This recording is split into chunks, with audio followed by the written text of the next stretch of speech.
Hello students, आज हम करेंगे वर्कशीट नंबर 145। ये हिंदी की वर्कशीट है कक्षा 3 के लिए और दिनांक है 31 दिसंबर 2020। ये आपकी रिमझिम की पाठ्य पुस्तक से ली गई है। पाठ है इसका सर्दी आई कविता। बच्चों, आज हम एक न्यू चैप्टर की वर्कशीट करेंगे। सर्दी आई ये कविता है बच्चों, जो आपको रिमझिम में मिल जाएगी। वर्कशीट को स्टार्ट करने से पहले इस कविता को ज़रूर पढ़ लीजिएगा और प्लीज़ मेरे चैनल को सब्सक्राइब कर लीजिएगा। तो चलिए शुरू करते हैं आज की वर्कशीट। Let's start. नमस्ते प्यारे बच्चों, आशा है कि इस ठंड के मौसम में आप अपना ध्यान रख रहे होंगे। अब आप अपनी हिंदी की किताब में से इसी मौसम से जुड़ी एक मज़ेदार कविता सर्दी आई को हाव भाव व लय ताल के साथ पढ़िए और जानिए कि सर्दी के मौसम में ठंड से हमारा हाल कैसा हो जाता है।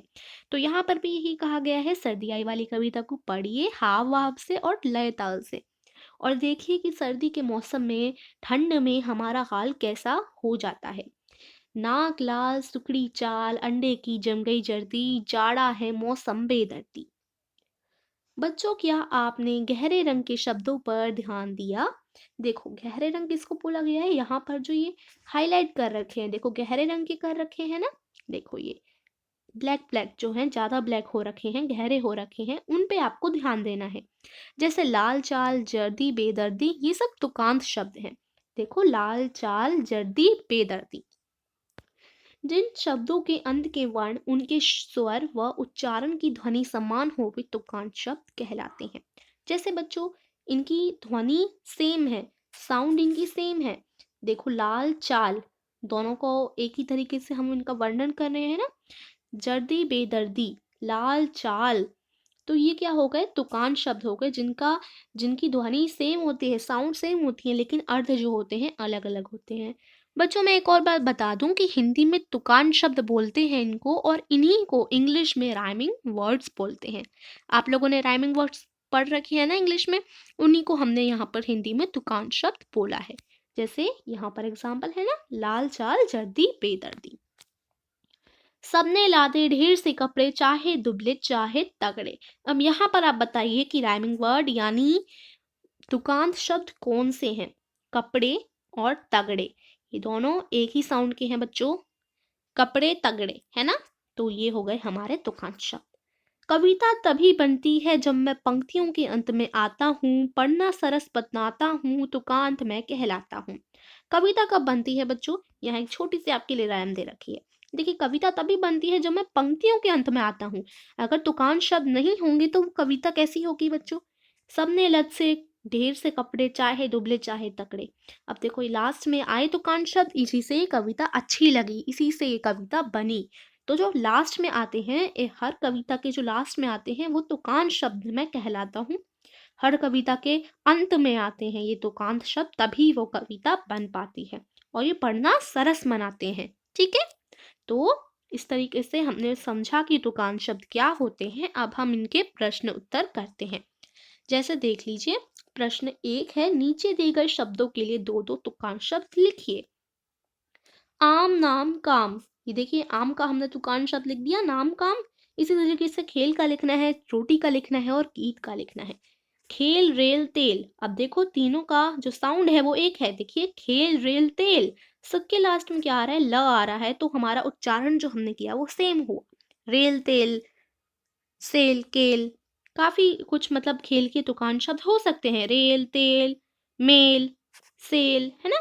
तो इनका वर्णन एक होता है, लेकिन इनका जो मीनिंग होता है, इनका जो अर्थ होता है वो अलग अलग होता है। जैसे देखो रोटी छोटी चोटी, इन दोनों का तुकांत शब्द हो गए रोटी के, क्योंकि इनका जो है हमने वर्णन किया, इनके जो अंत के वर्ण हैं वो सेम है, ट ट ट। और अब देखो रोटी छोटी चोटी बोलने में एक जैसे हैं, अर्थ इनका अलग अलग है। तो रोटी के हमने दो तुकांत शब्द लिखे, छोटी और छोटी। ऐसे ही गीत जीत प्रीत आपको लिखने हैं। अब प्रश्न 2 क्या दिया गया है, बच्चों इन पंक्तियों को पूरा कीजिए और आप भी कवि बन जाइए। आप लोगों को पता है पंक्तियों को पूरा करने वाले यानी कविता लिखने वालों को कवि कहते हैं। तो आप भी इन पंक्तियों को पूरा करेंगे और बन जाएंगे कवि। ठीक है, अब देखो यहाँ इन इन शब्दों में से हमें ये पूरा करना है। जैसे सूरज तपता धरती जलती, गर्म हवा जोरों से चलती, तो हमने यहाँ पर ये चलती ले लिया फर्स्ट में। अब देखो, आओ भाई खेलें खेल, चलती है अब अपनी रेल, है ना। तो इस तरीके से आप लिखेंगे। आसमान में निकले तारे, चंदा मामा लगते प्यारे। ठीक है, इस तरीके से हम प्रश्न 2 करेंगे। अब प्रश्न 3 में क्या कहा गया है? सर्दी के मौसम से जुड़ी वस्तुओं के चित्रों को पहचानिए और उन पर सही का निशान लगाइए। जो सर्दियों से रिलेटेड चित्र दे रखे हैं, जैसे हम चाय पीते हैं सर्दियों में, हमने यहाँ पर टिक लगा दिया। वाटरमेलन नहीं खाते, देखिए ये मूंगफली खाते हैं, तो हम टिक लगा देंगे। आग सेकते हैं, देखिए यहाँ पर हाफ बाजू का स्वेटर है, लेकिन हम लोग तो फुल बाजू का पहनते हैं, है ना, फुल स्लीव्स का पहनते हैं। तो नारियल भी नहीं पीते, हाँ, लेकिन हम ये ड्रेस पहनते हैं, ये वाली, है ना, ऐसी। तो क्रिसमस मनाते हैं हम सर्दियों के मौसम में, तो हमने इस पे भी टिक लगा दिया। ठीक है, तो हमने कितनी चीज़ों पे टिक लगाया? 1, 2, 3 और 4। ठीक है, अब प्रश्न 4 क्या है? कविता में कुछ शब्दों के साथ उनके उल्टे अर्थ वाले शब्द अर्थात विलोम शब्द भी आए हैं। बच्चों, हमने विलोम शब्द पढ़ रखे हैं। विलोम शब्दों को हम कहते हैं उल्टे अर्थ वाले शब्द। ठीक है, जैसे अंदर का हो गया बाहर और सर्दी का हो गया गर्मी। तो हमने ऐसे कुछ बनाने हैं, उल्टे अर्थ वाले शब्द लिखने हैं। ठीक है, जैसे देखो, सर्दी, गर्मी, धूप, छाया, उल्टे अर्थ है ना ये। धूप का छाया, प्रश्न का उत्तर, हार का जीत और सच का झूठ। ठीक है, प्रश्न 4 हो गया, प्रश्न 3 हो गया। अब प्रश्न 5। भारत ऋतुओं का देश है। ऋतुओं यानी मौसमों का देश है, कई सारे मौसम आते हैं भारत में। आइए एक वर्ष में आने वाली 6 ऋतुओं के नाम लिखते हैं। और हम सबको पता है कि जो एक साल होता है, एक वर्ष होता है, उसमें 6 ऋतु आती हैं। 6 मतलब 6 ऋतु मतलब 6 मौसम आते हैं अलग अलग प्रकार की। तो हमें उनका नाम लिखना है। यहाँ दे रखे हैं वसंत, वर्षा, ग्रीष्म, शरद, हेमंत, शिशिर। इन सभी ऋतुओं का मैं मतलब बताऊंगी बच्चों आपको। सबसे पहले इस क्वेश्चन को कर लेते हैं। मार्च अप्रैल में वसंत लिखेंगे, मई जून में ग्रीष्म लिखा हुआ है, जुलाई अगस्त में हमने वर्षा लिख दिया, सितंबर अक्टूबर में शरद, नवंबर दिसंबर में हेमंत, जनवरी फरवरी में शिशिर। ठीक है, एक बार समझ लीजिए, फिर हम इनका मतलब जानते हैं। कुछ भी समझ नहीं आ रहा तो कमेंट में बोल दीजिएगा बच्चों। ठीक है, हमने कर दिया प्रश्न 5। अब ऋतुओं का मतलब समझ लेते हैं। देखो, भारत के 6 ऋतु। पहला है वसंत ऋतु, ये होता है आपका स्प्रिंग सीजन। ग्रीष्म ऋतु यानी आपका समर सीजन। वर्षा ऋतु यानी आपके बारिश वाला सीजन, मॉनसून सीजन। शरद ऋतु यानी ऑटम सीजन है, पत्ते झड़ते हैं। हेमंत ऋतु यानी प्री विंटर, जब आपकी जो है सर्दियां आने वाली होती हैं। और शिशिर ऋतु, ये आपका लास्ट ऋतु है। शिशिर ऋतु ये आपका हो जाता है सर्दियों वाला विंटर सीजन।